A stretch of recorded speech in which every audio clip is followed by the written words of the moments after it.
আমল দেওয়ার অর্থ হলো বেটা তোমার বাবা নির্ঘাত আল্লাহর জাহান্নামে যাবে। হায়রে বেটা তুমি দুনিয়াতে বলেছিলে রে বেটা বাবা তুমি মূর্তি পূজা করবা না, বাবা রে মূর্তি তৈরি করবা না রে বাবা, বাবা তুমি মূর্তি বিক্রি করবা না বাবা রে। পেলাতে বলছেন পিতাকে বাবা, বাবা যখন বলে দিলেন ইব্রাহিম আলাইহিস সালাম হাসরের মাঠে নিজের বাবার কথা কান করে শুনতেছেন। শোনার পরে বলছেন বেটা তুমি দুনিয়ার জিন্দেগিতে তুমি যা বলেছিলে রে বেটা, বেটা যদি মেনে নিতাম তাহলে আজকে তোমার আল্লাহ এই বাম হাতে আমল নামাটা বেটা আজকে তোমার আল্লাহ আমার ডান হাতে দিয়ে দিত। বেটা রে ডান হাতে যদি আজকে আমার আমল নামাটা থাকতো বেটা তাহলে আমিও আল্লাহর জান্নাতে যেতাম। সঙ্গে সঙ্গে ইব্রাহিম আলাইহিস সালাম মাথা নত করে বাবার কথা শুনলে ও মুসলমান জবাব দেন বাবা যতই ডাকাত হোক, বাবা যত বেঈমান হোক, বাবা যত বাটপার হোক, বাবা তো বাবাই হয়ে জোরে বরং ঠিক না বেদে বাবার সঙ্গে কাউকে তুলনা করা যাবে না। বাবা যত বদমাইশ হোক, বাবা যদি আপনাকে জমি না দেয় তবু আপনি বাবা বাবাকে কোনোদিন অন্য নামে ডাকা যাবে না, জোরে বরং ডাকা যাবে বরং ঠিক না বেরিয়ে ডাকা যাবে যাবে না। হায়রে ইব্রাহিম আলাইহিস সালাম তার বাবার কত মাথা নত করে শুনতেছে।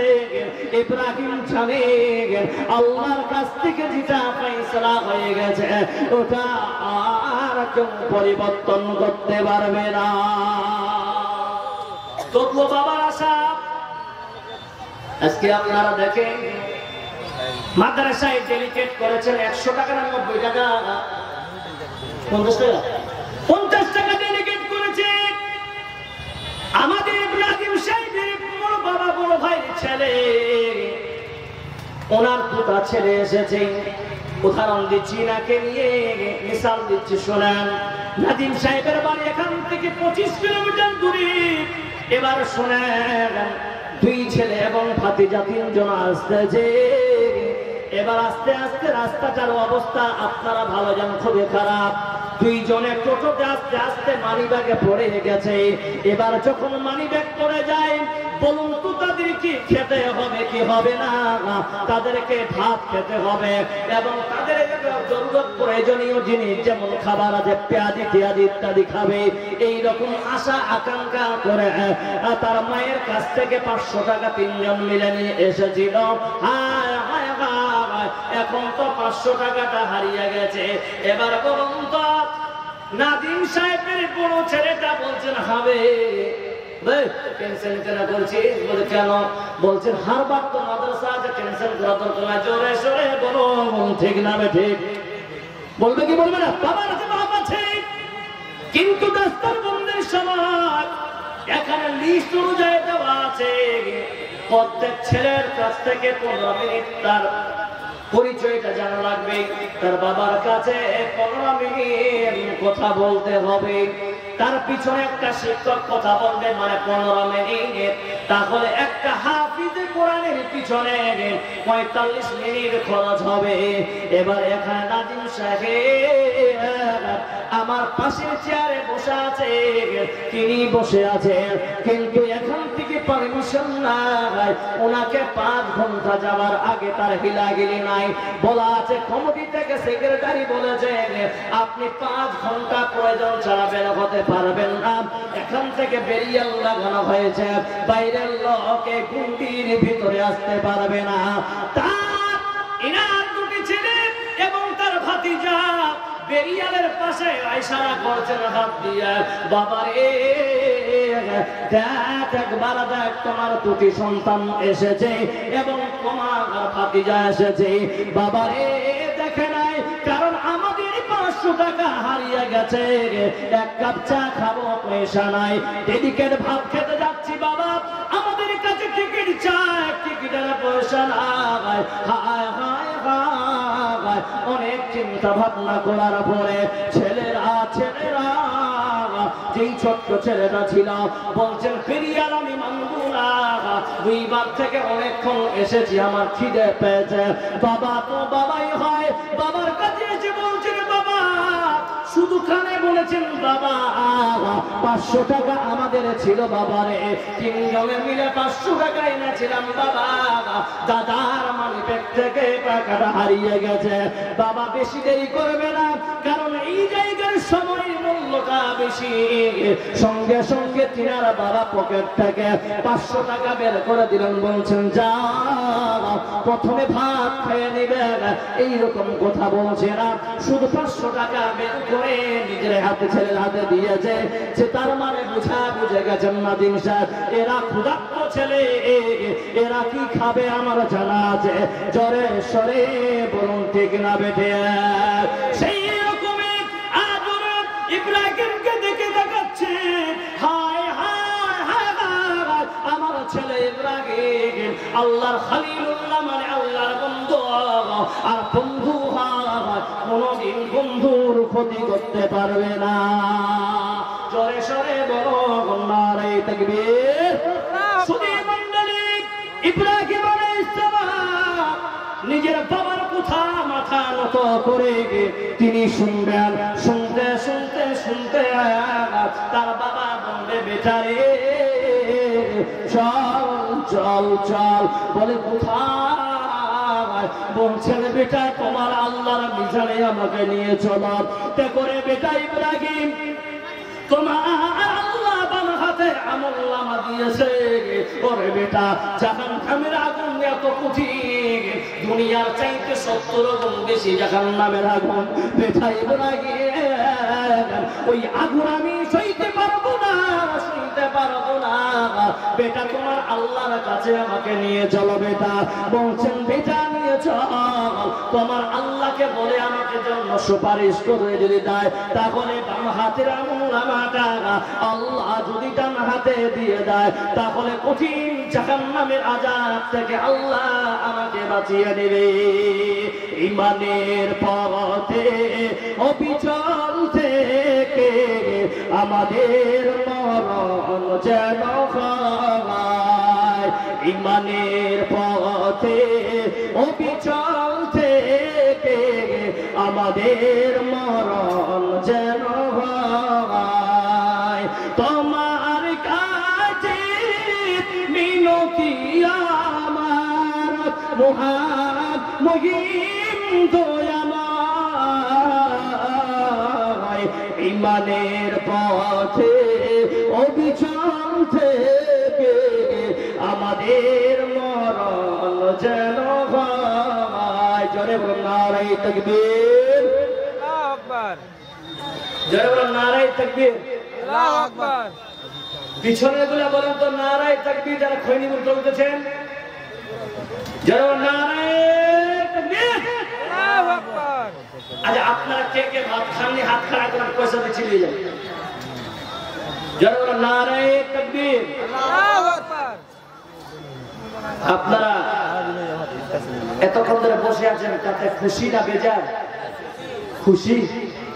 যদি খুশি হয়ে থাকেন তাহলে একটু খালি জায়গাগুলো পূরণ করা যাবে?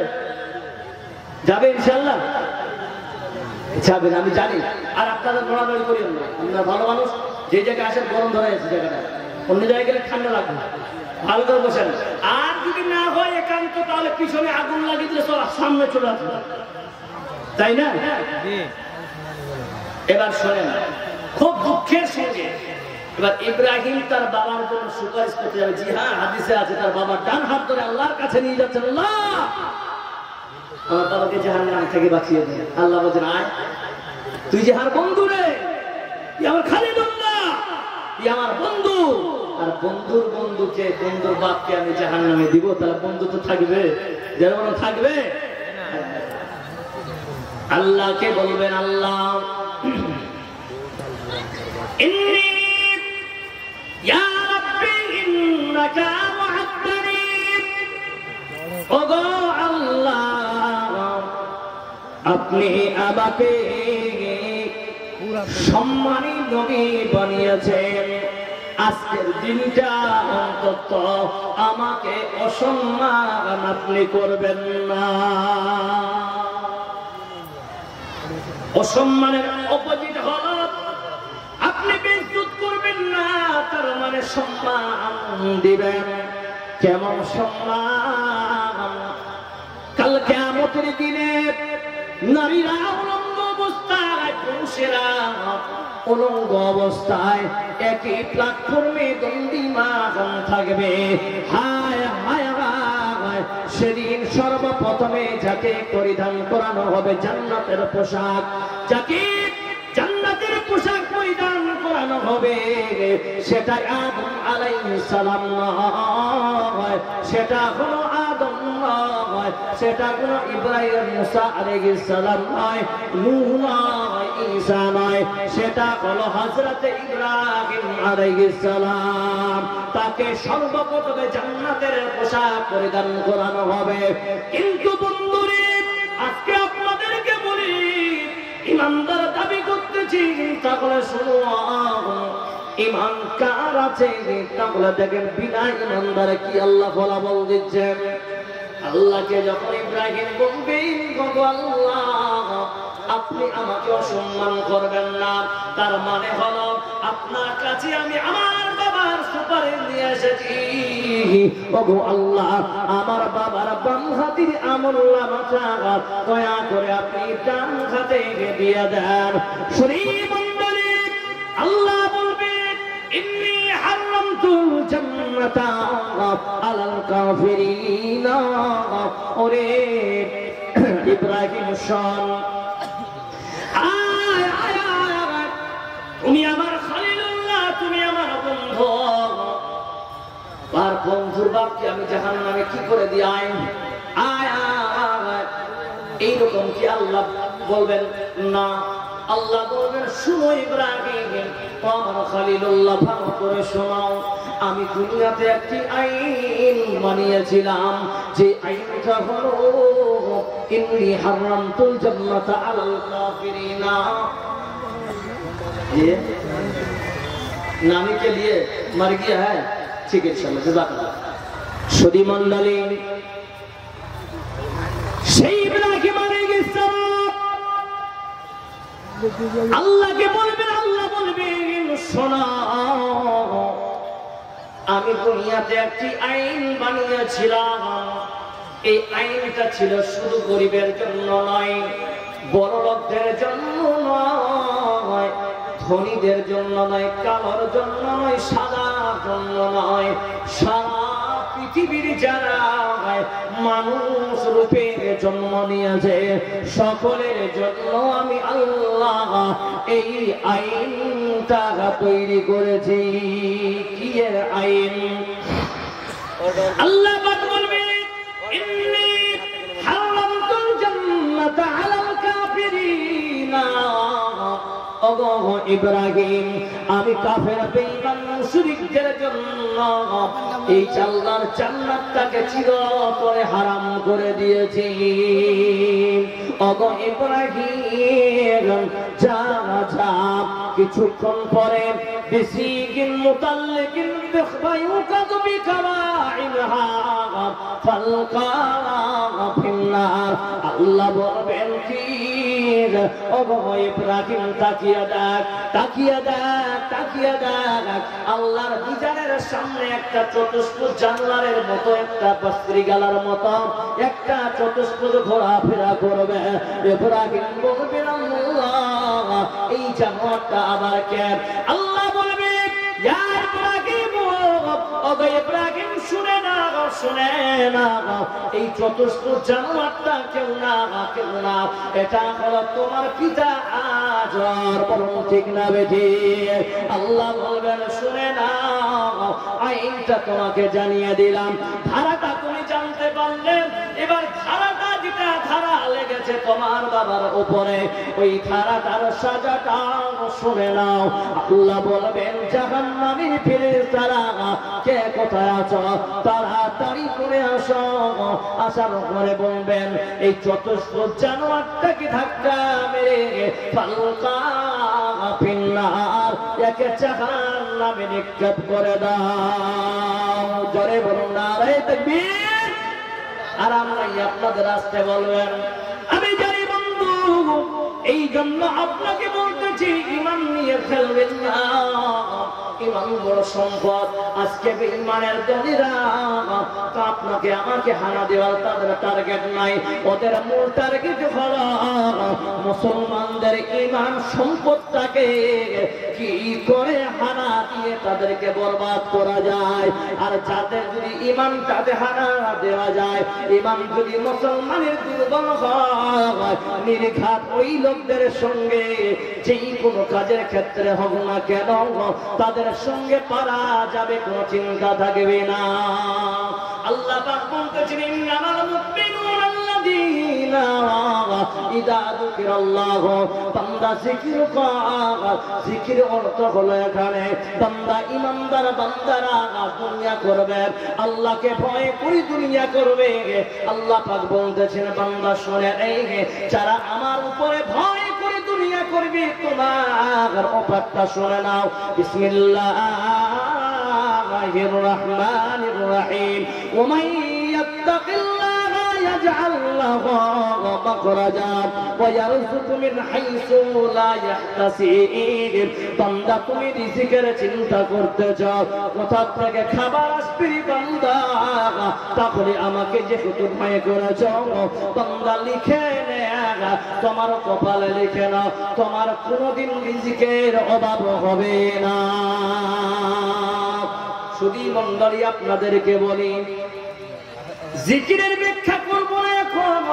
ওয়াইদা তুলিয়াত আলাইহিম আয়াতুহু যাদাতুহুম ঈমানা। শুনে নেন, শুনে নেন, আল্লাহ পাক বলতেছেন দ্বিতীয় গুণ হলো ঈমানদারের যখন তাদের সামনে কোরআনের তেলাওয়াত করা হবে, কোরআনের তেলাওয়াত যদি প্রকৃত ঈমানদার হয় তাহলে তাদের ঈমানটা বৃদ্ধি হবে। বলুন সুবহানাল্লাহ। ঈমান কেমন বৃদ্ধি হয়? এখানে তেলাওয়াত মানে কি? তিলাওয়াত শব্দের অর্থ কি? বিসমিল্লাহির রহমানির রহিম। আলহামদুলিল্লাহি রাব্বিল আলামিন আর রহমানির রহিম মালিকি ইয়াউমিদ্দিন ইয়্যাকা না'বুদু ওয়া ইয়্যাকা নাস্তাঈন ইহদিনাস সিরাতাল মুস্তাকিম সিরাতাল লাযীনা আন'আমতা আলাইহিম গায়রিল মাগদুবি আলাইহিম ওয়ালাদ-দাল্লিন।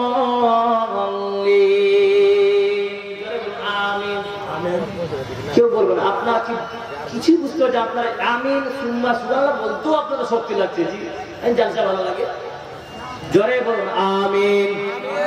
শুধু মণ্ডলী এটা যে তিলাওয়াত করলাম, শুধু আমিনটাই বুঝতে পারলেন। সূরা ফাতিহা শেষ যখন হবে আমিন বলতে হবে, কিন্তু আল্লাহ কি বলেছেন, কি বোঝাতে চেয়েছেন পৃথিবীর মুমিনদেরকে, এটা তো কোনোদিন আমরা চিন্তা করিনি। জোরে বলুন ঠিক না বেঠিক? আল্লাহ বলছেন বান্দা কোরআনের তেলাওয়াত কর, কোরআনের তেলাওয়াত কর, কোরআনের তেলাওয়াত করলে তুমি সওয়াব পাবে। এক হরফে তুমি 10 নেকি পাবে বান্দা, কিন্তু নেকি হবে, ঈমান তোমার বাড়বে না। ঈমান কেমন বাড়বে? তাহলে শুনে নেন, আপনাদেরকে বলি, এখন সুন্দর করে জালসা হচ্ছে এই জায়গায়, সুন্দর করে